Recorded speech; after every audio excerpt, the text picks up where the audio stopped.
Hello and welcome back to Far Beyond the World. We will be continuing where we left off, which is after Verissa leaves you alone and you decide to have another little mild panic attack where the whole house seems to stretch. So let's continue. Ranok had returned.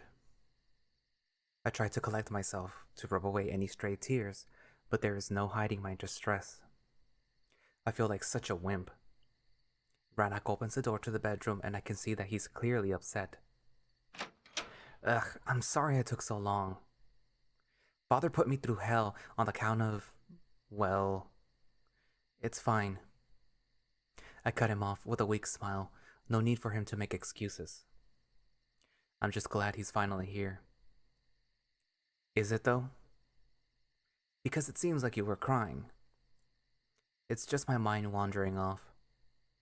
I don't like being alone with my thoughts. It takes me to dark places. Speaking of, the wolf walks towards the cupboard and opens a top drawer. He removes from it a bundle of tinder along with what I assume is a flint and some sort of steel loop. He puts the loop on his knuckle and strikes the flint with it, allowing sparks to fall down onto the tinder. Within moments, he lights up the candles and the room is suddenly bathed in warm hues. Much better. I can't help but be amazed at his old-timey gadgets. I wouldn't last a day without his aid or guidance. Wish I was this resourceful. I'm extremely tired. Had a rather long sparring session today. He mutters, rubbing his shoulder with pain clearly visible on his muzzle. But I wouldn't mind staying up a bit. We could grab some ale. I propose, remembering how Vol commented on the quality of Ranok's beverage. He must enjoy to have a barrel full of it. Yeah, we could. The wolf smiles. And I could get that for you. I nod towards his shoulder, but he doesn't seem to understand my intention. Oh? I can try and massage it while you relax. That does sound nice. He smiles again, but quickly his expression fills with embarrassment. I don't want to take advantage, though. How could you, if I'm the one that's offering? I smirked, jumping off the ledge and rushing towards the kitchen. I'm not much of an ale drinker, but I will humor the wolf. He seems to have had a rough day. As I fill our mugs with dark brew, Ranok builds the fire. He huffs repeatedly at the tinder placed beneath the logs, slowly encouraging the flame to climb higher. I bring the filled tankards to the table, observing him intently. It would be useful to learn his method. The sooner the better. Could you teach me how to do this? I ask once the flame dances merrily inside the hearth. Sure, there's not much to it. He nods, joining me at the table. This is the fire striker. The wolf places a metal loop in front of me. You make sparks by striking it at the edge of the flint. He then plops down a small, glossy-looking stone.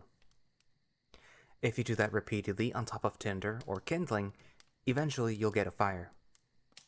I always have some laying around, top drawer in the bedroom. He points behind me at the cupboard in the other room. And here, underneath the hearth. The wolf looks down, drawing my gaze to a heap of twigs and hay hidden in the niche behind the stove. Thanks, I'll give it a try tomorrow. You better. I don't want you to wait in the dark until I come home. That's not good for you. Yeah. I laugh awkwardly, not really keen on discussing my little freakout. Since he's finally here, I'd rather focus on making the most of it. As he plops comfortably down, grabbing his mug, I stand up and walk behind him. Huh? He follows me with his gaze as I begin to softly knead his shoulder. Offered you a massage, didn't I? Yeah. He muses, closing his eyes and enjoying my rubbing. I'm not exactly an expert, but I simply follow cues from his body. I apply as much pressure and force as it takes to draw a grunt from him, letting up and changing spots when I can see that he's getting too worked up by it. Feels good to be home. He croons in his pleasure, a soft growl reverberating in his playful words draws a slight blush from my cheeks. He mistook my embarrassment for something else and quickly turns to face me with a regretful expression. I'm sorry, that was stupid of me. What? I blink in confusion. All you must be thinking about is getting back home, and then I throw a comment like that. I smile at his train of thought. He's being considerate to a fault. It's fine, really. I know what you meant. I will take you back, I promise. He insists, his gaze full of determination.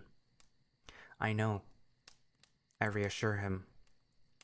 I have absolutely no doubts about his intentions, but I'd rather not talk about my forgotten home right now. I simply nod towards my hands, letting him know that I want to return to the massage. He sighs, shaking his head in amusement, and rests back against the chair, allowing me to access his aching muscles. Well, sort of. I still have all his gear in the way.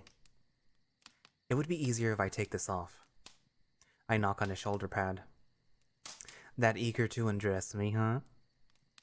The wolf chuckles, causing me to gasp in annoyance, only to remind myself that teasing is just in his nature. I shall play along. We'll see who breaks first. If that's what you like to think.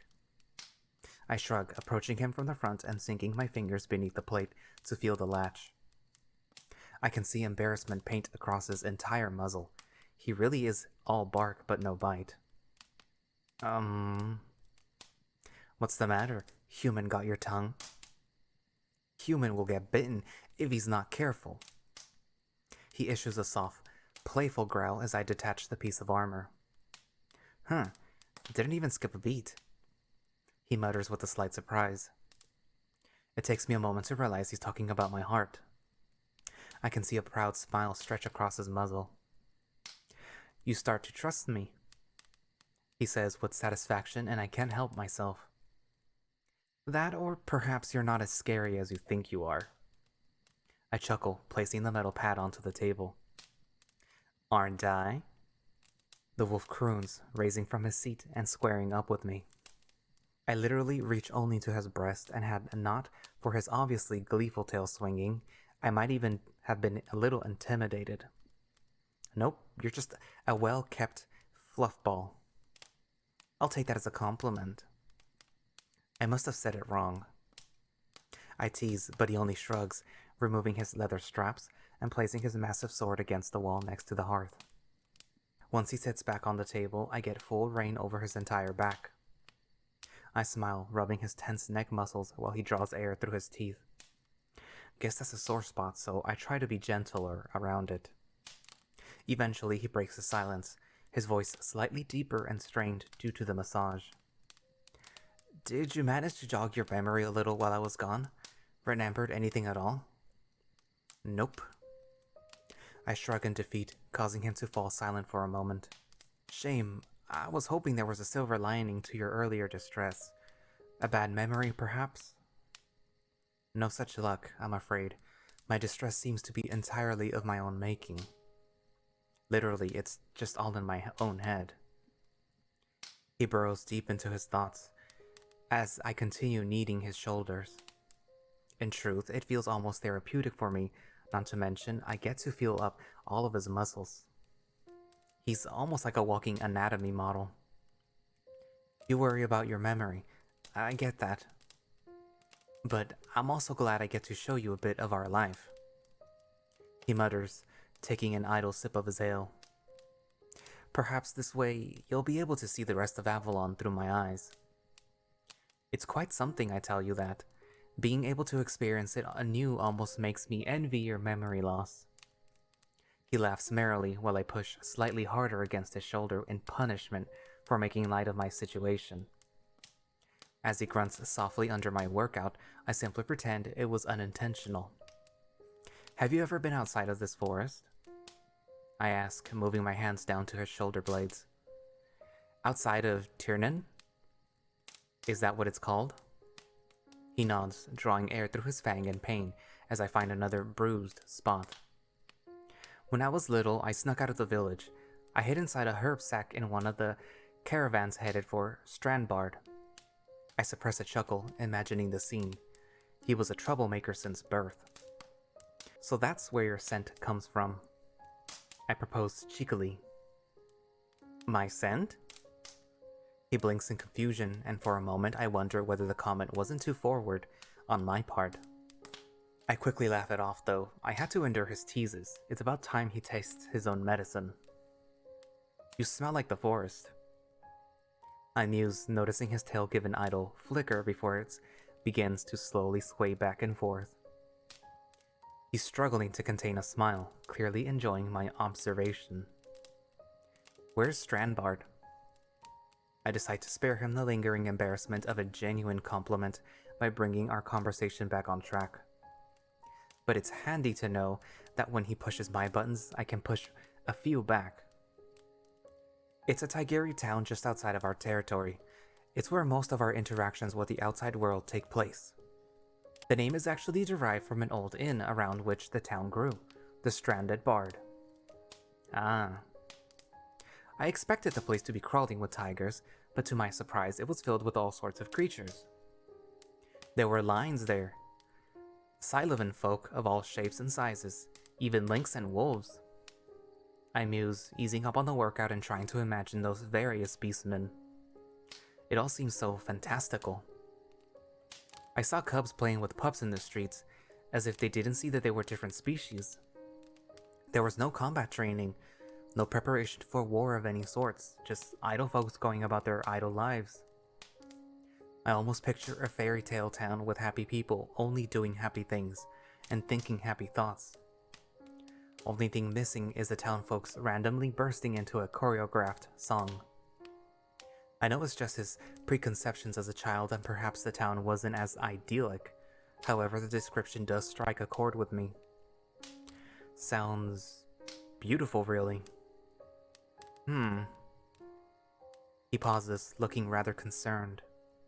It made me wonder why we led such different lives, why we shied away from the other kin and jealously protected our woods.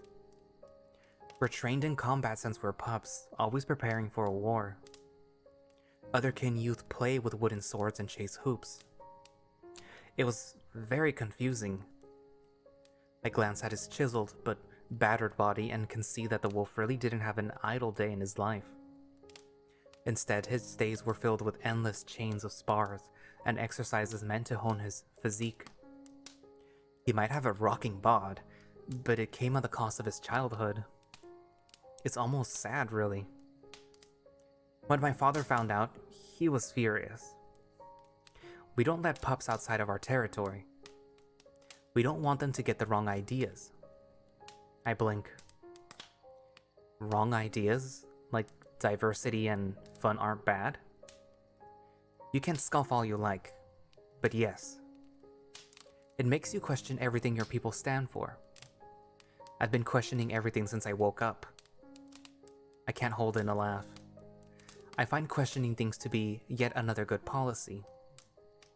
Not when you're too young to understand what it is that you're questioning. Sheltering your kids like that doesn't seem right. Almost like you're indoctrinating them. Ranok looks back at me, and I finally splay my hands out in a "what" gesture. You don't understand. From what you're saying, you don't seem to understand it either. I protest through a snicker. I know why we don't let the young ones out. For the tribe to be strong, their resolve needs to be strong. The other kin don't need to worry about wars. There's millions of them. They have plenty of soldiers, even if most of their people never see a weapon in their entire life. There's maybe 100,000 of my kin left within these woods. We need to keep our wits about us to hold on to what we've got left. I frown, slowly losing my hope that Ranok is that much different from the rest of his people. From what I've heard so far, they seem to be highly militarized, almost totalitarian society.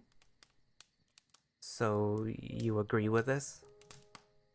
Pups fighting with swords rather than playing with toys? Is that really what you want? I don't want our people to be weak, but I also don't want them to continue this course. Avalon changed, and we should change with it. I want to see what the Tigers did with their supremacy over the continent. If indeed the alliance of the Tigurian is a fellowship of equals it's painting itself to be. Or just another lie, like the rebellion where we traded one overlord for another. Immediately, I remember the book I browsed through. I almost want to engage with the topic, but eventually I just sigh, looking at my hands still needing the strained shoulders. This is all really weird, like a fairy tale. Talking beasts, castles, and queens. A little girl comes to my mind. She's lost in a strange world, and her only way home is to simply follow the lead, no matter the madness. Through the looking glass, I chuckle, knowing I even had my own off with his head encounter just the day before. Huh? Nothing. I shake my head looking back at him. I might not know much about wolves and tigers, but the more you say, the more convinced I am that this little adventure you had as a pup did more good than harm. It made you curious. That longing to explore and to understand, it made you more accepting of others, and I admire it. He stretches out with a satisfied grin. Thanks. I'm also glad we'll get to share this little adventure together, learning from one another. Damn right. Ranok cheers, raising his mug and spilling a little bit of his brew. I roll my eyes in slight annoyance. I just clean the floors. In all fairness, I was quite nervous about you. I knew you were my path the moment I found you, but I worried. What about? You know, he mutters with a troubled expression. Would we... He interlocks his fingers in a jigsaw gesture, and I laugh. And did we? I smirk, causing his eyes to narrow. Okay, I think you're confusing overconfidence for an attractive trait. As the kettle said to the pot. I quote him right back, pushing playfully on one of his muscles, and the wolf widens his eyes in shock. Our joint laughter fills the room, and I return to soothing his aching back. I must admit, it feels nice to be able to talk with someone so openly. No matter the subject, or what our respective position is on the matter, we always manage to return to a common ground. It's an amazing quality. This wolf, there is something about him that I simply adore. Damn, this feels good. I bet. A sly smile paints across my face as I bask in his praise. That is, until I see a bulge in his crotch growing larger with each workout I give to his muscles. He's enjoying it far too much. I pull my hands away, returning hastily to the table, pretending I haven't noticed. Last thing I want is for him to get all self-conscious and giving me another speech about being defective. I grab my mug and nervously bring it to my mouth, trying to swallow a long gulp. Thanks, I needed that. He mutters, still savoring the afterglow of my massage. You're welcome. I respond, looking away to hide my blush. I want to continue the conversation, but I see he's completely out of it. He just leans his head back and rests his eyes. I slurp the ale through an awkward silence, checking up on him every now and then. Every time he's around, a complete sense of calm descends upon me to the point where I simply enjoy his presence. I look at the trees outside, gently rustling on the wind. I wonder what the time is. Curious about the tiger rebellion he mentioned, I consider picking up the blue book again when I notice Ranok's head slump slightly to the side. I think he's drifted off to sleep. I look at his crotch and can confirm he has been completely pacified. Damn, he must have been really exhausted. That or my rub-down relaxed him to the point of utter bliss. I chuckle it off. Who am I kidding? My poor attempt at a massage most likely will cause him soreness in the morning. I also banish any thoughts of late-night reading. Sitting here in the dimly lit kitchen with the snug warmth of the fire, I became quite groggy myself. I allow us a few more moments, struggling with my drink until I give up. The bitter brew is not my kind of thing. I poke Ranok, stirring him up from his nap.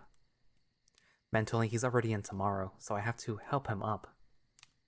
Considering his size, it's not an easy task. He really weighs a lot. Once he stands up, he slumps slightly onto my shoulder, and I almost stumble. Okay there, buddy. Let's go. I lead us slowly into the bedroom. When inside of the bed, Ranok plops onto it with a heavy thud. I love you so much. he mutters quietly, clearly addressing the mattress. I find it rather cute. Within just a moment, I can hear him snoring softly. I blow out the candles, laying myself down next to him. I dart my eyes between his peaceful muzzle and the soft flickers of the slowly dying fire within the hearth. I haven't felt this calm the entire day. The soft orange hues flooding from the kitchen just make this whole scene so idyllic. Only one thing would make it better. And as if he reads my mind, Ranok's massive paw swoops behind me and pulls me close to his chest. Considering what he said, I should try and free myself from his embrace, but I'm nowhere near that strong-willed. Instead, I succumb to his dire need for proximity. I sigh, smiling with a mix of guilt and happiness, completely enveloped by his smell. I try not to fall asleep just yet, simply enjoying this intimacy. I could stay like this forever, just watching him sleep, his peaceful muzzle softly smiling even through his slumber. But it doesn't take long for his rhythmic breathing to lull me to rest, and I effortlessly drift away into a tranquil dream.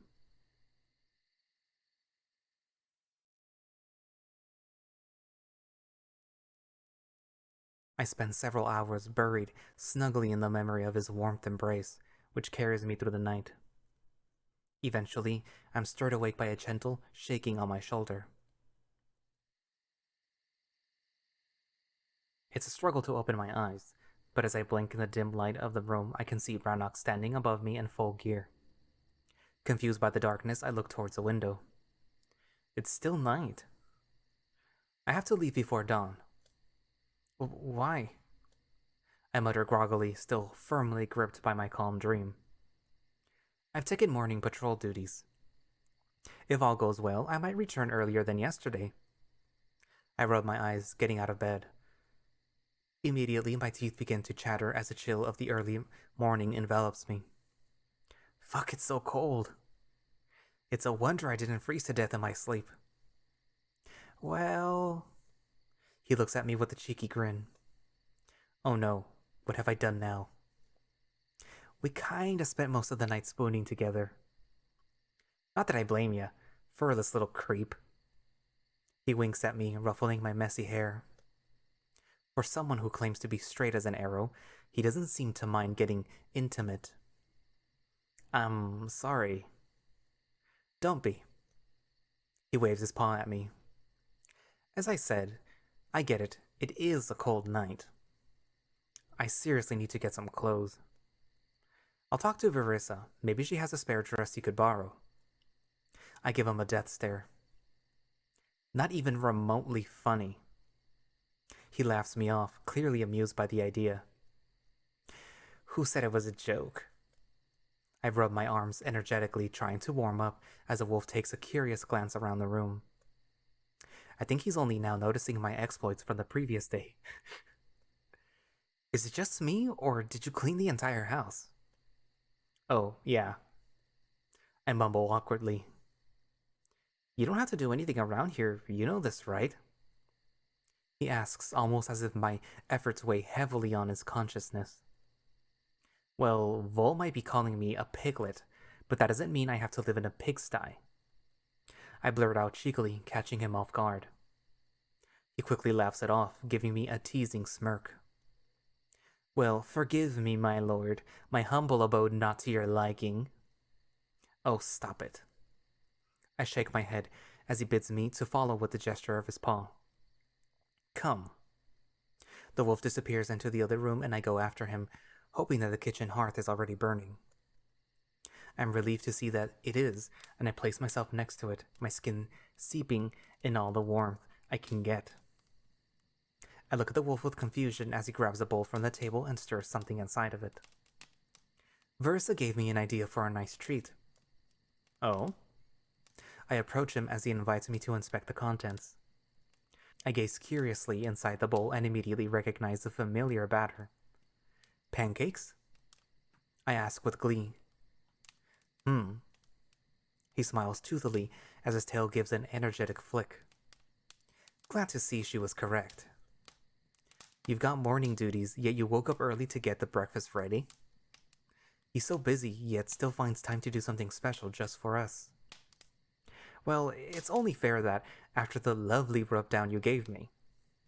The wolf rotates his right shoulder with clear relief. I feel like a newborn pup. I almost blushed at the comment, really glad I was able to ease him up. Still, I think he's only saying that to make me feel good. My massage was sloppy at best. And I need to compensate you for the complete makeover of my house. Again, he looks around awkwardly, clearly embarrassed that I cleaned. I watch as he rubs his hind paw across the wooden panels, causing them to squeak. The floor wasn't this shiny since I laid it down with Vol. I just chuckle, shaking my head in amusement as I walk towards the cupboard to wash up. It was nothing really. Gave me something to do. Oh, well then, perhaps next time you could rehatch my roof. He proposes through a snark, and I simply shrug. Sure, if you show me how it's done. I was only joking. He sounds almost offended. I honestly don't want you to do menial tasks around the house. Despite our circumstances, you are my guest. But how else am I supposed to earn a treat from you? I wink, really amused by how uncomfortable my housework made him. I will feed you well, regardless of the services rendered. Don't you worry about that. He huffs and I finally face the water bowl. I thought you said you couldn't bring food home. Father gave me permission on the count of you being here. I reluctantly touch the water and blink. It's warm. I throw my head back to look at the wolf who smiles at me with satisfaction. I warmed it up for you. Don't want you cussing again. He laughs and I quickly divert my gaze, getting slightly choked up. That wolf is being extremely considerate. Even with his paws full, he tries to accommodate me in every possible way. Speaking of paws, I've noticed him using both without a clear, dominant one. Are you ambidextrous? My, isn't that a mouthful? I wash my hands and throw him a confused gaze. I mean, you're using both paws equally. Yeah? Why? Nothing, it's just quite impressive. I cup some water with my palm, slushing it across my arms. We're all trained from pups to use both paws equally. It's quite important for combat. Weren't you? He asks as I wash my face. Why would I be? Do I look like a soldier? You certainly don't sound like one. Ranok only chuckles while I shake my head and dry my skin with a towel. Right, I got some blueberries and bacon. He points to the table where I find 2 plates with already prepared ingredients. I don't mind sweet foods, but I do need some meat with my meals. Well, you are a wolf. I chuckle. So, what's it gonna be? You want blueberries with yours or bacon? Oh, what about both? I immediately think about the breakfast from yesterday. That combination worked fine for me. And if he has early duty, I don't want him to waste much time fiddling with variations. Both sounds interesting, plus less hassle. My type of guy. I watch the wolf dump the blueberries and cubed bacon into the bowl and mix them energetically into the batter. Right, you'll do the honors. He passes me the bowl and walks off to fetch the iron pan. Once he secures it into the fire, he points at the table. Grab a stick of butter. We need to grease it up. Sure. I nod, placing down the bowl and grabbing a large fork from the mantel. I impale the butter with it and approach the hearth. Ranok looks at me with joy as I press the stick onto the pan, mounting it to the bottom side, gliding it across the surface. I cannot help but notice his tail swinging each time I do something to his satisfaction. It's almost as if he's saying, "Attaboy," which is kinda ironic considering only one of us is a canine. Once the pan is glistening, I return the butter to the table and grab the bowl. Large one or small? Up to you, my lord. Oh, give it a rest already. I scoff merrily at his tease and simply plop a large dollop of batter into the center. I never claimed to be a noble. You're the one who keeps spoiling me. Yeah, well, I might have ulterior motives. Oh? Best way to jog some memories is to engage the senses. I chuckle, nodding in agreement. He isn't wrong. This does stir something deep inside my consciousness. I must have done this with someone back before, well, any of this. The homely feeling that fills my heart as I watch the pancake brown confirms it. Whoop! Ranok laughs as he flips the pancake in the air. I join his merriment, completely thrown off by how accustomed I've become to his antics. I simply shake my head and move the ready pancake onto the plate and pour another spoonful of batter onto the pan. I watch in silence as it browns, seeing Ranok give me a cheeky side-eye from time to time. His tail leaves no doubt that the wolf is really happy. Am I reading too much into this? Is it normal for a guy to be so lovable? I'm so helplessly confused. In total, we fry 6 pancakes, all the while the wolf shows off, flipping them flamboyantly in the air. I cannot help but laugh each time he tries to win my attention and approval. Once the food is ready, we sit down on the table. You can eat them on their own, or... He points to 2 small clay pots. Sprinkle them with either one of these. Oh, or both. He flashes his brow at me in another tease. I give a quick glance to the contents of each jar, both looking golden and clear. Honey? I guess, to which the wolf nods. And this... birch syrup. I tilt my head in confusion, quickly realizing it's probably similar to maple. Kind of? I've actually never had it, but I hear it's... good. Noticing my hesitation, the wolf removes a wooden dipper from the jar and brings it over to me. He holds his paw beneath, making sure the syrup doesn't splash all over the table. A red blush paints over my face quicker than I realized. He's playing me like a fiddle. Try it. He encourages with a kind smile. No, I part my trembling lips, shyly sticking my tongue out to touch a golden strand dribbling from the dipper. Why wouldn't you just put it on the pancakes and taste it from there?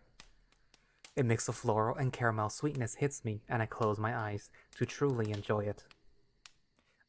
I wasn't wrong, it is quite like maple syrup, although much stronger in flavor, a bit more complex. You like it? I nod, covering my face as I lick the excess from my lips. Why are you being so seductive all the time? They combine quite well. The wolf smiles as he pours the syrup over his pancakes.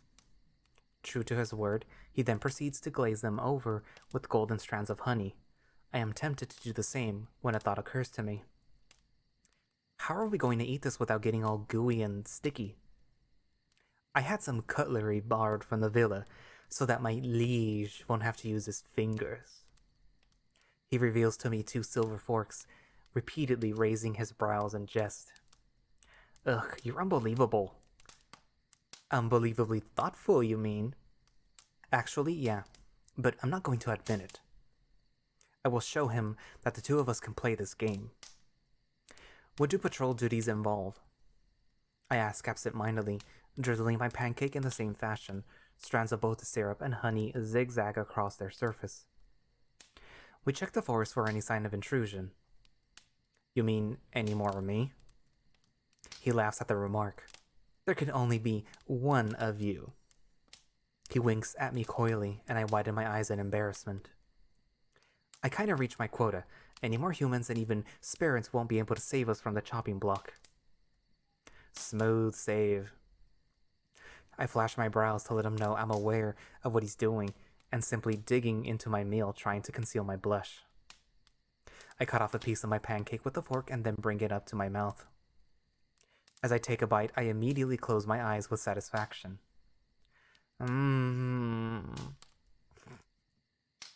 Damn, this hits the spot and sends me down my vacant memory lane. Even though I cannot summon any images, I know I've had pancakes before. The delicious mixture of meat and berries, the syrup and honey, it's beyond description. I almost melt into the chair, at the gooey delight bursting in my mouth with flavor. I'm brought back to the world of the living by the sound of his tail thumping against the chair. He looks at me with absolute joy, clearly happy that his treat did the trick. Thank you. You're welcome. The wolf nods, digging into his food. What else do you do on patrols? We keep an eye on the general health of the forest. We track the game, look for any signs of disease both in wildlife and the trees. He explains, shoveling a whole pancake into his muzzle. We move dry wood to avoid fires. I wince as the wolf struggles to speak with its mouth full. His casual manners are almost endearing, and I chuckle as he finally swallows the food down with a loud sigh. That sort of stuff. I watch carefully as he gets up and walks towards the barrel to fill his mug with ale. We also do war games with other packs, exercise, and spar. I try to keep my pack well trained and ready for anything. He takes a sip as he sits back down. Your pack? Yeah, our tribe is divided into 6 packs. They're an elite group of 6 highly skilled wolves, warriors, hunters, and rangers. 7th being the alpha, the leader. Who's your alpha then? He narrows his eyes through a bemused smile. I did say my pack, didn't I? The wolf reveals with a twinge of pride in his voice. You're the alpha? I almost exclaim, choking slightly on my food. And that surprises you? No, just... wow. Ranok receives my praise with satisfaction. I mean, he's already impressive as it is, but I still smile. He's quite prominent within his tribe, no doubt about that. It must be so much pressure on someone so young. I guess this is why he's so confusing when it comes to feelings. He doesn't want anyone to have any reason to undermine his position. Everything in his life conspires to box him up tightly and then keep him in like that forever. Is Vol in your pack? He snorts, looking at me with a mocking expression.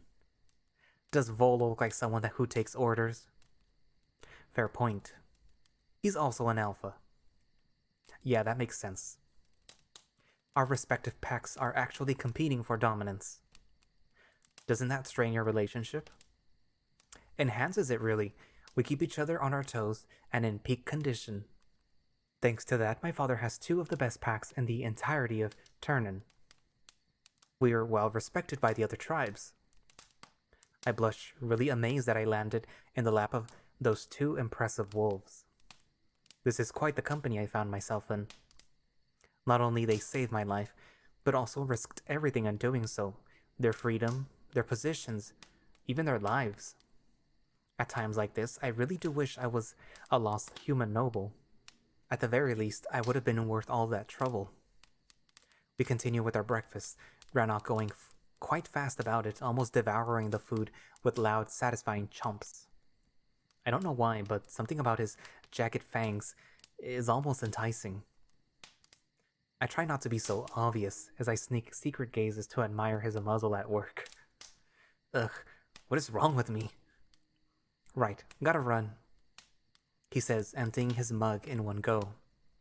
He bangs it on the table and rushes off, ruffling my hair as he passes by. I'll try to be back by late afternoon. I already asked Father if I could dine with you today. We'll have our own little feast tonight. He's practically beaming at the revelation, and in all fairness, it lifts my spirits. Good luck on your patrol. I smile as he opens the door. I make my own luck. He winks again and leaves the house. Cocky bastard. I look down at my still full plate. I've barely gone through one of the pancakes. The meal is delicious, but also very filling. Not to mention it's extremely early. Looking at the window, it's hard to gauge what time it is, but I bet it's somewhere in the range of 4 a.m. I gaze back at my pancakes, feeling rather reluctant to leave them unfinished.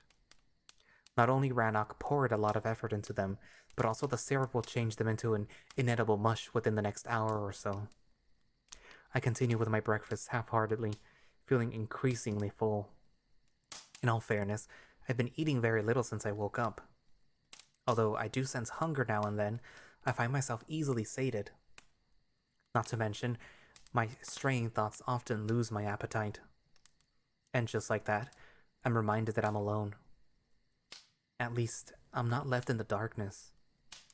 After yesterday, this kitchen seemed less friendly than usual. I tapped my hands on the table trying to figure out how to occupy myself. If my wandering thoughts are the cause of my freakouts, then I cannot stay idle for long. I don't suppose I could clean the house all over again. That would be lunacy. I sigh, reluctantly approaching the cupboard and picking up the blue tome. The Great Tiger Rebellion. What a title. How funny it would be to have pop quizzes based on this nonsense. They did those at a school. I can almost recall a classroom filled with chatter and laughter. The image is blurry, with faces blank and distorted, disappearing almost instantly into the ever-present nothingness in my mind. I was educated. I used to study a lot. I can't remember what or why, but I used to stay up late with books like this, or wake up early to catch up on my studies before an exam. Curious.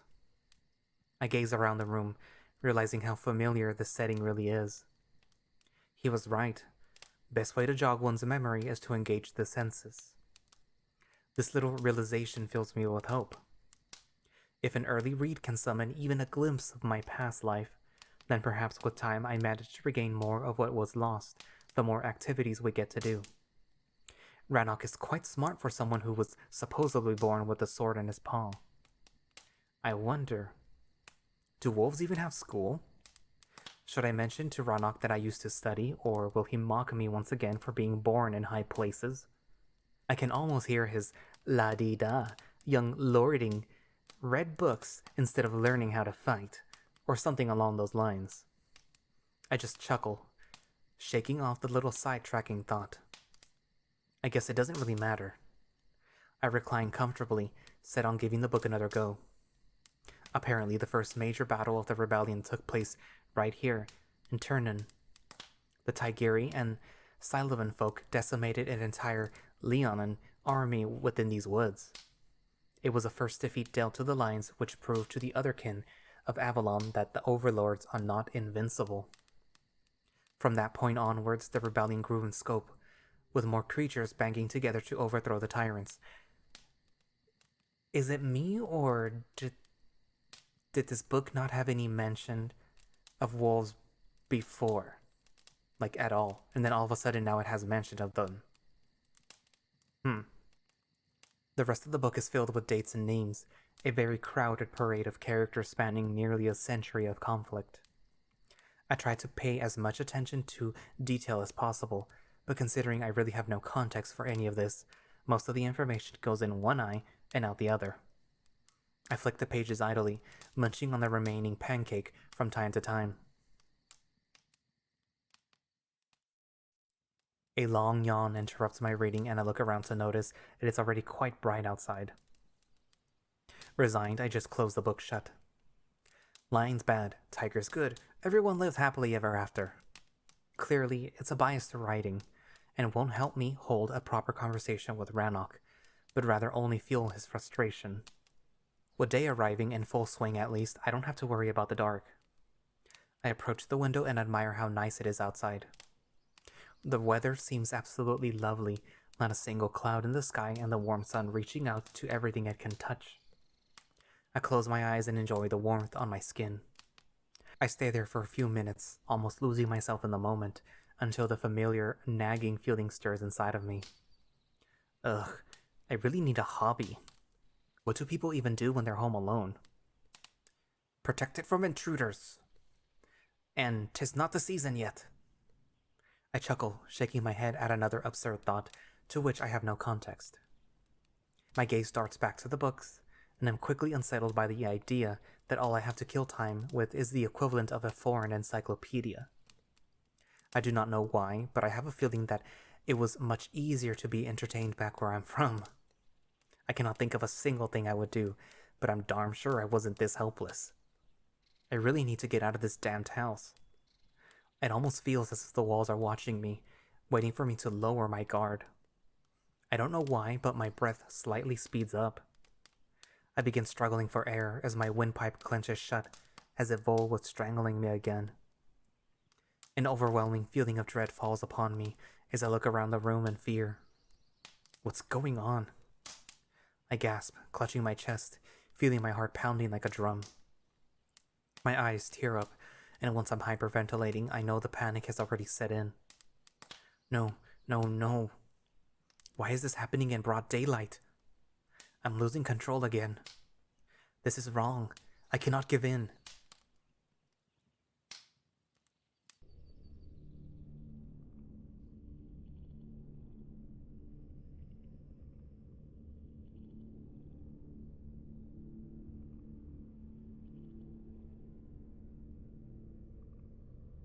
There is no escape.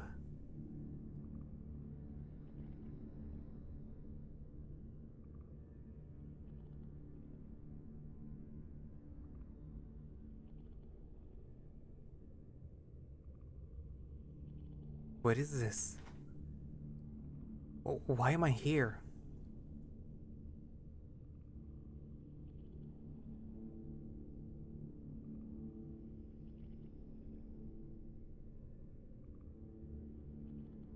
You are already dead.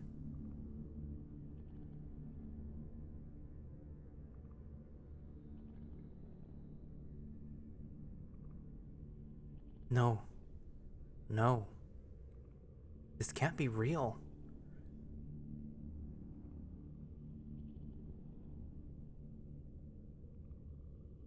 Let me go.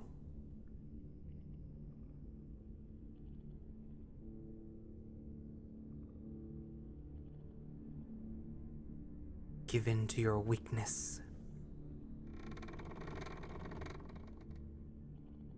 I desperately draw in air, breathing heavily as if I just resurfaced from a deep dive. I feel so vulnerable and empty, as if all the joy and happiness just got sucked out of me. I look around the kitchen, shocked that it's consumed by darkness and twisted into an unnatural way. What the fuck is going on? My heart jumps out of my chest as a torturous moan echoes across the house. Stop it! I shout out, tears flowing freely as I drop to my knees, huddling to the floor. Please, stop it! I beg to no avail. I feel watched, oppressed, as if someone stood over me, judging and finding me wanting. Ranok! I mumble out, hoping that the wolf could hear me, wherever he is. He's the only one who can make this go away. Through the memory of tender moments we shared, I slowly climb out of this pit of despair. That wolf, good and caring, he is the hope I cling to. A hope that he'll walk in through those doors and save me. I grunt, feeling physically oppressed, as if something tried to push me down to the floor. My face is pressed against the wooden panels, the very same I cleaned. I can almost see my reflection on the glistening surface, remembering how awkward it made him feel. It hasn't been this shiny since I laid it with Vol. That's when I realize it is his house, built with love and care. A house he allowed me to stay in, to keep me safe and give me shelter. I push back against the invisible force, emboldened by this newfound resolve. I look back at the kitchen, my mind clearing and my breath stabilizing. I am safe here. This is his home. My determination grows stronger with each passing moment. You cannot torment me here. I shout out defiantly, a vision of the gray wolf giving me strength to oppose the shadows. Go away!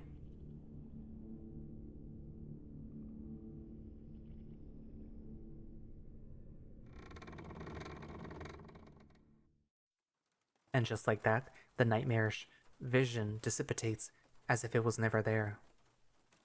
At first, I'm stunned that I managed to banish it, almost cautious it's just another trick. I rush towards a window, pressing myself against the glass. Dark clouds cover the sky and a heavy slush of water fills my ears. It's raining cats and dogs out there, but it is very much daytime. When did the weather turn? I've rubbed my temple in confusion, trying to rationalize how I slipped out of for so long. With a shaky step, I approach the table and sit down, trying to stabilize my breath. I wasn't drinking anything this time. Something is terribly wrong with me. I slowly begin to realize why my emotions shift so violently. There are those ripples of self-doubt and self-deprecation echoing across my mind, almost as if preying on my moments of weakness. Despite masking themselves as my inner thoughts, they feel so cold and dark that I slowly start to notice the difference. But how did the hours go by without me realizing? It's almost as if I were in a trance. As upsetting as this revelation is, I take solace in the fact that I can fight back. The grave wolf is the key to that struggle. The onset of heavy rain outside deepens my feelings of sorrow and loneliness. I decide to retreat to the bedroom where Ranok's scent is the strongest. It might be odd, but I need to feel the wolf near me, even if it's in an esoteric sense. I sit myself quietly on the window ledge, looking at the soaked world outside. The rain rhythmically tapping on the window, slushing down the glass and distorting the view. I hug my knees tight to my chest. I hate being alone. Whenever I'm sitting with my own thoughts, I'm instantly filled with terror. With no memories to go by, my mind is akin to the void, boundless and empty, with so much space that the shadows roam free. I try making up some memories, some happy distractions.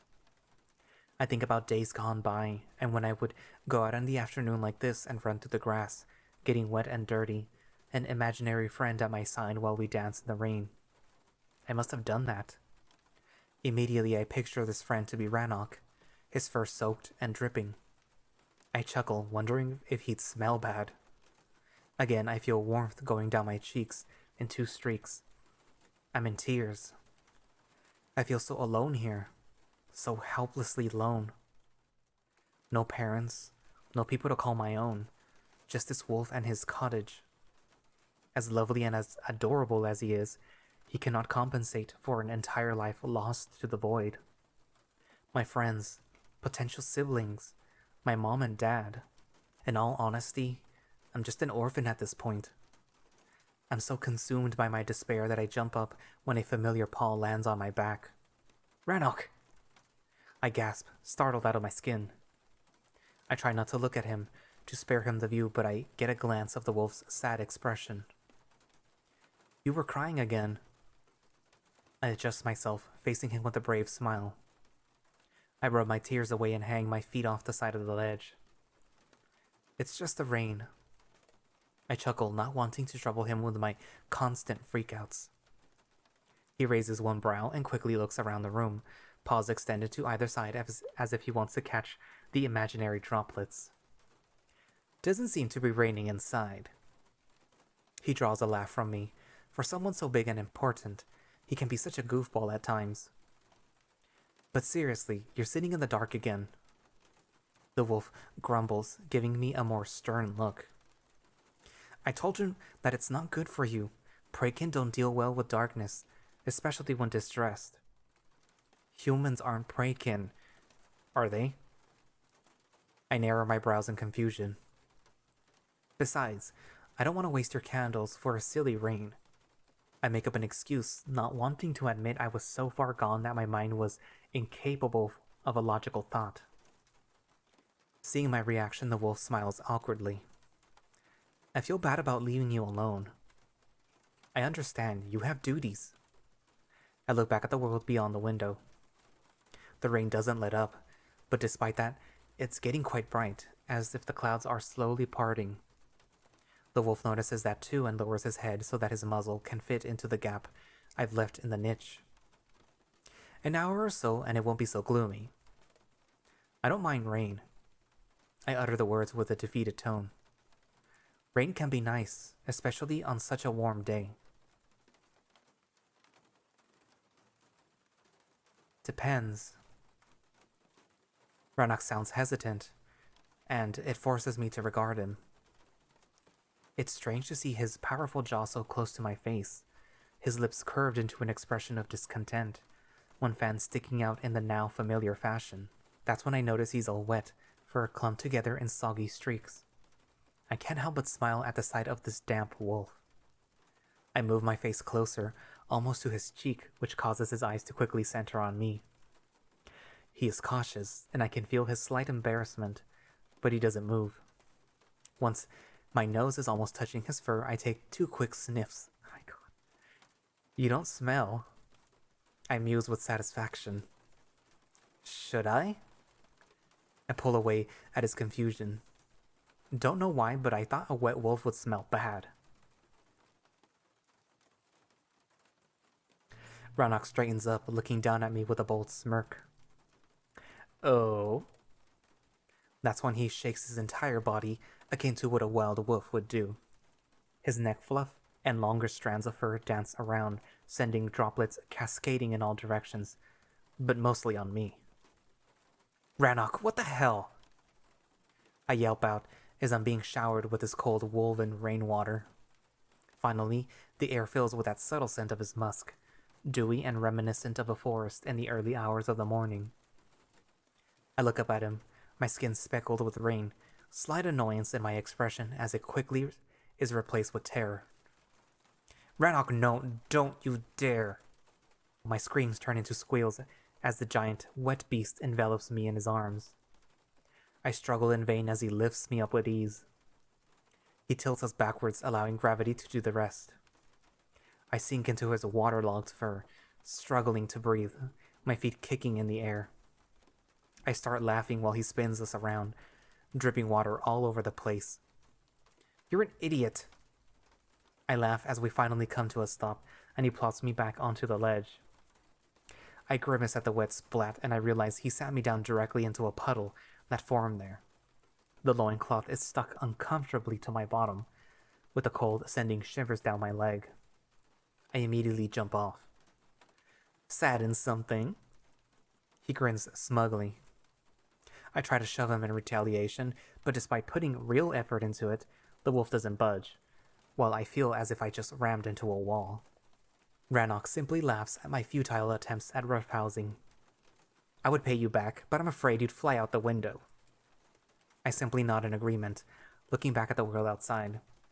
If we ignore the broken glass and splinters, it doesn't sound all that bad. Oh? He inquires with amusement. At least I would be out of this damned house.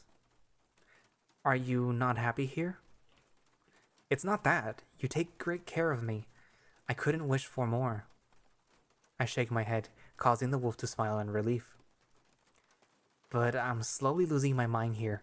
When I'm alone, it's like the walls close in on me and whisper at me. What do they whisper about? His question causes me to pause, unsure if I want to unpack everything that's going on with me. I decide to brush it off as a half-teasing manner. That I'm inadequate? I reply in partial jest. Are you saying that my house is secretly throwing shade at you? That's probably because you refuse to piss on it. We wolves always mark our territory. It took offense. He sneers, and I just chuckle. It's hardly my territory, is it? While you're here, my territory is your territory. Well played. But despite him lifting my mood, I really do need to get out of this cottage. Since we're both wet now, I look at him with a pleading smile. We could just as well go out for a walk, just a short one. Seeing him frown, I know it's not an option. He looks at me apologetically. We really shouldn't. Everyone knows I'm here anyway. You're not supposed to be seen. Well, we'll go into the woods. No one will be there in this rain. And even if, let them see me. Keeping me out of sight only adds to the rumors. How are the tribe wolves to ever see me for who I am, if I'm being hidden like a dirty secret? They'll continue to fear and speculate as long as we continue this. I can see Ranok is unconvinced, standing there silent with his arms crossed. I'm not a prisoner, am I? I ask, partially in jest, but also to make him understand how this situation is starting to feel. Of course not. He seems almost offended. And I'm not an embarrassment to you or anything. What gives you that idea? Again, I look out the window, this time a smile clearly dawning my face. Then a walk would be lovely. Ranok approaches the window. I watch as his massive form presses next to me, his scent permeating the air. He rests one paw on the wall as he hunches slightly to look out. His ears splay back as he turns to me with a pleading expression. You want to go out in this weather? Can't we wait until it stops at least? Then you'd say too many wolves are about. I grin, gently embracing his free paw with both hands. He looks down at my gesture while I start tugging in the direction of the door. Come on, it'll be fun. Ranok remains hesitant, but eventually smiles back at me and allows himself to be pulled towards the door. If I am forced to make up for memories, might as well make real ones with a real friend at my side. I don't know why I said that out loud, but I'm instantly glad I have. The wolf's smile widens, his tongue slightly perking out of his muzzle. Oh my god, he's bleeping. Don't bleep, Ranok, please. Did he just bleep at me? I can hear his tail swoosh behind us in excitement as he splatters the floor with more water. You go out front and I'll go out through the window. I laugh at the absurdity of our little outing arrangement. Okay, just give me a moment to leave my gear behind. The wolf nods happily and walks off while I rush to the ledge and open the wings. The rain slushes over the sill, immediately creating a puddle that leaks into the room. I guess it'll give me an excuse to clean the house again. I push myself over the ledge, waiting for the wolf on the other side. The cool droplets contrast immediately with the warm breeze gently kissing my skin every now and then. This is quite invigorating. I laugh as Ranok finally arrives in a sorry state, his fur clumped and hanging heavily. Wet wolf. I laugh at him, forgetting that in this scenario, he has the upper paw. His determined, challenging smirk proves that I've made a mistake. Within a second, he's on me, enveloping me again in his soggy fur. An even wetter human. Yep. At first, I struggle in his embrace, only causing more water to drip onto me, so eventually I simply surrender. As the wolf pulls away with a cheeky smile, I cannot help but laugh with him. You're such a pup. Said the tiniest adult I've ever seen in my life. He sneers and I just shake my head. Come on, let's go. I pull at his paw as he's still reluctant to move from his spot. I want to take my wolf for a walk. I jest and Ranok smiles, almost smitten by my words. Just as I'm about to let go of him, he takes firm hold of my hand. I try to contain my blush as we walk into the trees, hand in paw. We walk away from the cottage with no soul to be found, as everyone has hidden from the rain. I can see that the soggy fur isn't a sensation Ranok enjoys, and I begin to think it's a shared sentiment among his kin. Despite his clear discomfort, he walks with me, a joyful gait to his step.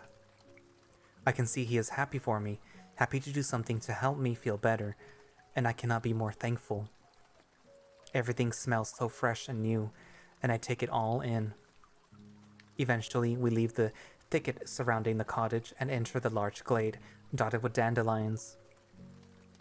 I laugh, letting go of Ranok's paw and simply spin around. Despite how gloomy this day is, the meadow looks cheery and bright with each golden flower glimmering like a star in the dark. There's so many of them. It's so beautiful. They're just weeds. He scoffs in amusement. There's nothing prettier than a yellow flower on a rainy day. I look up, closing my eyes and allowing the raindrops to wash over my face. I bring my hands to my brows, clearing up the excess water with a laugh. This is wonderful. It feels so invigorating and cathartic, almost as if the taint of the darkness was being washed away from me, and I was cleansed of all my worries and troubles. I notice the wolf looking at me with dreamy eyes. He seems utterly glad to see me this way, even though his ears are flat and tail tucked. He's enduring this for my sake. I laugh again as I approach him and grab his paw. I tug one more time, pulling us into a sprint. He doesn't ask why and simply matches my speed as we run through the glade, blades of glass sloshing at our legs and joint laughter filling the air. I see the mist rising, with delicate sun shafts piercing through the clouds every now and then, bathing us with speckled light. It all seems like a dream. What brought this up? He tugs at my hand for attention, and I look at him with a wide smile, just blinking away the rain. Although we come to a stop, I still slowly wander around in place. You're practically beaming. Did you remember something? The wolf asks with clear hope in his voice. No. I chuckle. But I will remember this. I stretch out my arms, simply enjoying the moment. Ranok opens his muzzle in surprise, but quickly smiles boldly, approaching me with purpose. I can give you something else to remember. And before I can even react to the statement, the large wolf rushes at me with full speed. I do not have a chance to duck as his paw envelops the back of my head and spine. He tackles me and pins me to the floor, his embrace cushioning the fall as I release a loud oof. The only discomfort I feel comes from his crushing weight pushing me deep into the wet grass. Ranok! I yell out loud, but before I know it, he starts to roll us. The world spins around as I gasp for air each time I'm above the grass. I hear the wolf laughing, his deep voice rumbling inside his chest, and I just join with his glee. Everything smells like the forest dew, his wet fur gently slapping my face on each rotation. Suddenly, he releases the embrace and allows the force of our last roll to throw me off into the grass. I land on my back, hands stretched out, almost touching his paws, as we lie next to each other, breathing heavily.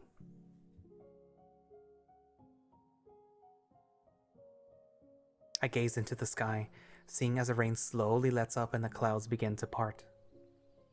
I smile, noticing the first signs of a rainbow forming, the colorful arch stretching just in front of us. You were right. The wolf croons in the afterglow of our frolic. Rain can be nice. He smiles. Anything can be nice when you're around. I catch myself exhaling in utter bliss. The wolf blinks at the statement and turns to face me. You really mean it? He asks in disbelief. Of course. There isn't a shred of doubt in my mind. Ever since I woke up in this strange world, Ranok has been at my side, almost supportive and encouraging. He keeps my darkest thoughts in check, and my empty mind slowly fills with memories that I wouldn't trade for those I've lost. You are my anchor, my safe haven. I admit, giving him an encouraging gaze, and I see that he's struggling to hide his emotions. I mean it. When we first met, with you tied up and bruised, and then stabbed, I thought you would never say never. I interrupt him. No point for us to relive any of that. We're here and now. I look back at the rainbow, filled with unexplained hope. I search for a distraction, but instead I've got a reminder. No matter how heavy the storm is, eventually the sun will always come out. One just has to simply weather it, and I fully intend to. I smile, holding down tears, looking at the wolf beside me. He's admiring the colorful arch, as if he's seen it for the very first time. I bet in his highly structured life, it's easy to lose sight of the simple things. I'm glad we got to share this moment together. Would anyone trade it for an unknown? Thank you, Ranok, for everything. He simply nods. I close my eyes, and for the very first time, I truly allow myself to enjoy the present, just as he told me to do the very morning when I was stabbed. Despite both Verissa and Vol calling him a fool, he has the wisdom of the heart, and I find myself trusting it more and more. If I had a compass, it is pointing at him. I might be really falling for that wolf. Spent some time resting in the glade, not really talking much, but just enjoying each other's company. The sun comes out in full force, caressing us with warm rays and drying up the rain. I could stay here forever, but eventually we get up, deciding it's time to head back. We walk towards the cottage and laugh, pushing one another in a teasing fashion. Despite how wet he got, Ranok's mood seems to be soaring. Well, that was quite fun. I nod as he helps me up the window. Again, his paws wrap around my butt, but this time I rather enjoy it. Don't slip. I nod, watching the wolf rush off into the distance. As I slide from the wet ledge, my feet cause a splash and I notice that pretty much the entire bedroom is flooded. A shallow puddle formed, reaching all the way towards the bed. I simply fetch one of the buckets from the kitchen, noticing Ranok enter. He's dressing up again. Right, I've got to see my father real quick to deal with a few things. But it's all wet. Well, I can't very well see the chief just in my pants now, can I? I guess. I chuckle, seeing the wet cloak slap against his back. Poor wolf. Don't worry, I'll be back in a moment. I nod and bring the bucket back to the bedroom. I use one of Ranok's old loincloths from the chest to soak up all the water and wring it into the bucket. It doesn't take long to get the room dry again. Once I'm back in the kitchen, I decide to prepare the fire. The wolf is completely waterlogged, and I bet he will enjoy having some warmth once he's back. I take a few pieces of wood and secure them to the hearth. I also retrieve the fire striker along with the flint and some kindling. Mimicking the wolf, I attempt to get to the fire going, but with little success. No matter how hard I try, I cannot figure this out. With the perfect timing to notice my failure, Ranok enters the cabin, looking at my efforts with amusement. He just stands there, resting against the doorframe and silently judging me with a smug smile on his muzzle. I keep striking the flint in growing frustration until I give up and look at Ranok with mild annoyance. What? You're only building a fire, not inventing it. He chuckles, leaving a sizable bag on the table and approaching me. The wolf kneels, embracing me from behind, his paws swooping on both sides. Here, let me help you. His cold, wet fur brushes against my back in stark contrast to his warm breath enveloping my neck. I swallow heavily as he takes charge of my palms, warm beans pressing against the back of my hand. It only takes him 2 strikes to get the sparks going, both literally and figuratively, as my heart begins to race in mild excitement. He gives me an amused side-eye, most likely picking up on that slight change, as he presses harder against me. His muzzle leans in seductively, almost brushing my cheeks, as he blows at the small flickers hiding inside of the kindling. I shiver as his chest expands, pushing slightly against my back, allowing him to huff and puff. If I'm a little picky, then he did blow the roof of my house for sure. The flames arise with each of his breaths slowly enveloping the wood. We stay this close only for a moment, but it feels like an eternity. And just like that, as if nothing happened, he lets go of me and stands up. We should dry up before we get our little feast started. I nod, glad that he knows when to stop pushing my buttons, and that he's kind enough to spare me the awkwardness. He begins to undress and I help him strip down to his loincloth, spreading his gear near the hearth so it dries up quicker. For me, getting rid of the water is a trifle, just a towel and a few runs up and down my naked skin. But the wolf, that's another story entirely. He has a hard time drying up his fur. I now see why he hates the rain so much. I decide to help him out, rubbing his body with a towel, soaking up all the moisture from his back, which he cannot reach on his own. He seems rather pleased being serviced like this, simply allowing me to do most of the work while he stretches out and tenses his muscles. He's teasing me again, but I don't mind. I'm happy to help him, and seeing his tail wag in joy is my own reward. Once he's dry and slightly poofier than usual, I chuckle and look at the hearth. So, what are we having? Rabbit stew. Ugh. He smiles, pointing to a small sack lying in the corner of the room. Caught it myself during patrol this morning. I grimace, realizing there's a dead creature in the bag. What is it? Please don't tell me you don't like rabbit. I do not like rabbit, Ranok. I hate rabbit. He pleads, walking towards the cupboard and opening one of the drawers. No. It's just... if you need to do things to it before it's edible, I better sit this one out in the bedroom. The wolf sneers, retrieving his spare pair of pants. Are you that squeamish? Don't worry. He huffs, struggling to put them on. It's already prepared. Oof. He issues another strained exhale. Pulling the leather over the still slightly humid fur must be rather unpleasant. Wouldn't do that in the house anyway. That's what butchers are for. You mean vulgar side job? Funny you should ask. He's the one who prepared it. Was quite happy to do it too. You two are obviously getting along.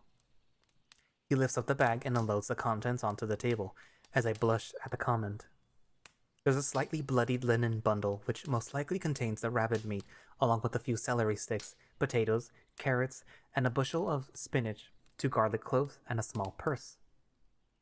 I look at the little pouch with curiosity. What's in it? Lentils. He responds, seeing me eyeing out the entire assortment.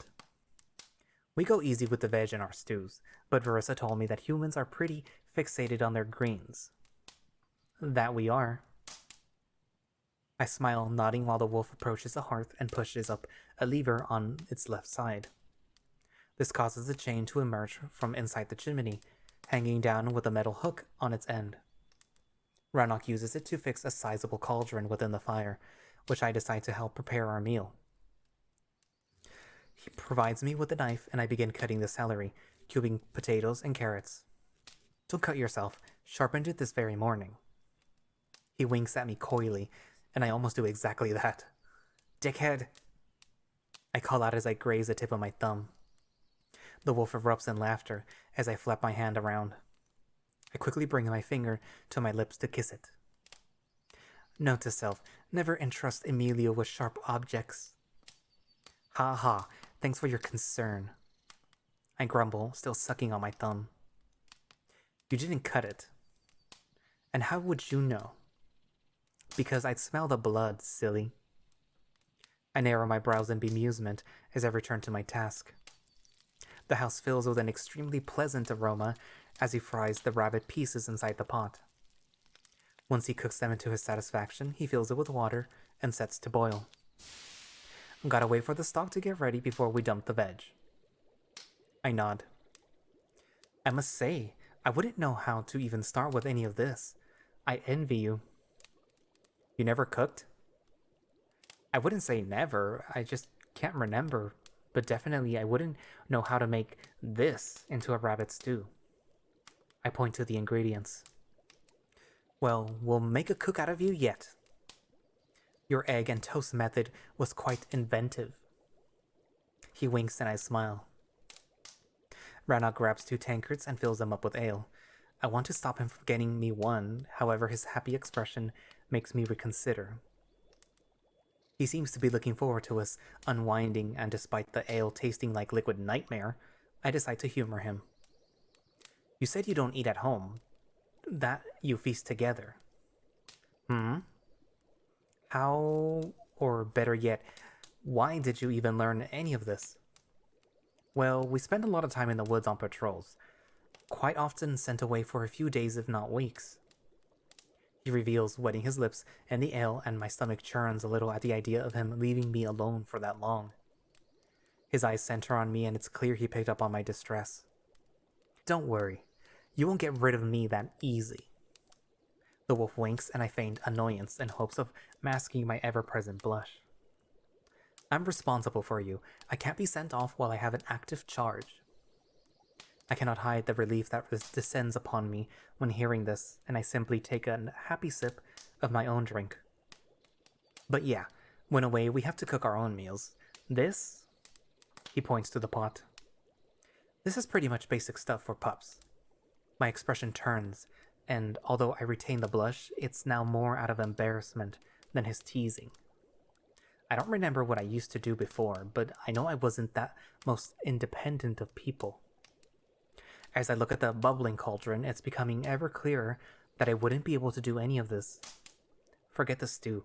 I can't even start a damn fire. Seriously, don't worry, he mutters. My father promised me he will keep me within the village. It's all part of the deal, after all. I nod. Speaking of your father, what did he want? It was the other way around. Oh? I'll tell you once I know something comes out of it. It's a surprise. He grins at me slyly, and I wonder what he's up to. We sit like this for maybe an hour or so, just idly chatting. Ranok explains to me how his pack was tracking a bear this morning, not to kill it, but to actually see it. It took a lot of effort, but eventually they managed to spot the beast, which was quite a sight. Apparently, feral bears are almost as rare as feral wolves, and he wanted to make sure that the beast was safe and well. The tribe believes that the creature is a messenger from one of the great spirits, an omen of sorts. Are the great spirits your ancestors? No, not directly at least. He chuckles at my naive question. They are the spirits of the wild, feralkin ancestors. Oh, so you mean, like, spirit animals? Yeah, I guess you could say that. The wolf nods, clearly amused by my lack of knowledge. Memory loss? Remember? I poke at my temple and he laughs it off. Fine, fine. There are 4 great spirits our tribe worships. There are others, of course, but we only consider those 4 as the true guardians of Turnen. He takes an idle sip and I do the same. The great bear represents tenacity. Warriors who face overwhelming odds look to him for guidance. The great stag is the spirit of cunning. Those who have to rely on outwitting their enemies turn to him for help.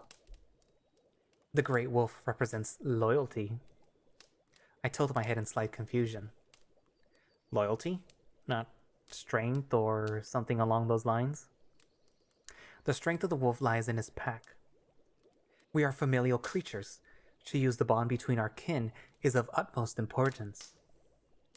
You say that, but both you and Volgar made it clear that siblings don't mean much. Yes, direct blood relations are of little importance. Our true family is the tribe entire. Ranok explains with quite a serious tone. Whenever facing turbulent times that seek to tear us apart, we turn to the Great Wolf for aid in strengthening our bonds. Never thought of it like that.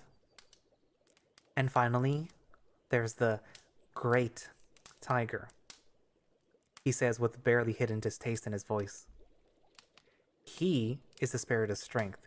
Those who require it beseech him for his blessing. I take it you're not a fan.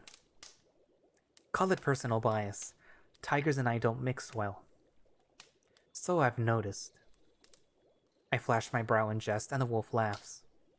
I really don't want to get into otherkin politics at the dinner table.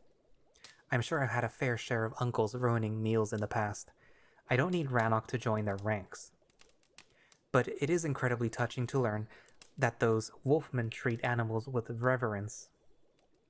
I know that's not exactly the case for humans, and it almost fills me with shame. I take a reluctant gulp of ale, looking at the bubbling cauldron. I guess the broth is ready. Let's add the rest. He slowly throws in the prepared vegetables, along with emptying the entire purse of lentils into the pot. I look at the bushel of spinach, not entirely sure what to do with it. In it goes. He nods towards the pot, and just like that, I simply put it in. I watch curiously as he stirs the contents, letting them bubble and mix. Check the cupboard. There should be a small white vial at the bottom shelf. I retrieve it for him, opening the lid and taking a sniff. It has an unmistakable dairy smell. It's cream. He pours it in, and I just marvel as the brownish stew becomes lighter, almost matching Ranok's coat. Even the green leaves of spinach floating in it remind me of his cloak and eyes. I chuckle, as it's almost Ranok in edible form. What's so funny? You're a dish. I wink at him, which clearly catches him off guard. Whether he didn't get the play on words or simply got flustered by my forwardness for a change, I'm quite satisfied with my quip. Eventually, he just rolls his eyes in amusement and reaches up for a dried bushel hanging on the wall. I don't know how, but I immediately recognize it as thyme, and a smile stretches across my face as he drizzles the stew with the herb. I grab 2 bowls from the shelf above the hearth and set them up, accompanied by wooden spoons. We sit down again, waiting for the food to get ready. Another hour goes by as we chat some more about his morning exploits, while the aroma of the stew slowly fills the house. He's very athletically inclined with a clear competitive edge. Apparently, he sparred with some of his pack members earlier today, sending them to the dirt 4 times before they gave up. He is very proud of his skills in combat, and it almost feels as if he's boasting to impress me. It's actually kinda cute. Eventually, Ranok brings the cauldron to the table and fills my plate. The smell is something absolutely out of this world. I wait patiently for the wolf to set his own portion, and once it's done, I dig in. I pick up a spoonful and blow at it cautiously, trying to cool the stew a bit. When I have a taste, I'm at a loss. The stew is absolutely amazing. It's a medley of flavors I've never tasted before and could have imagined them going so well together. Ever since I lost my memory, I experience everything with double intensity, as if discovering it anew. And there's plenty to rediscover, as this wolf is one mean cook.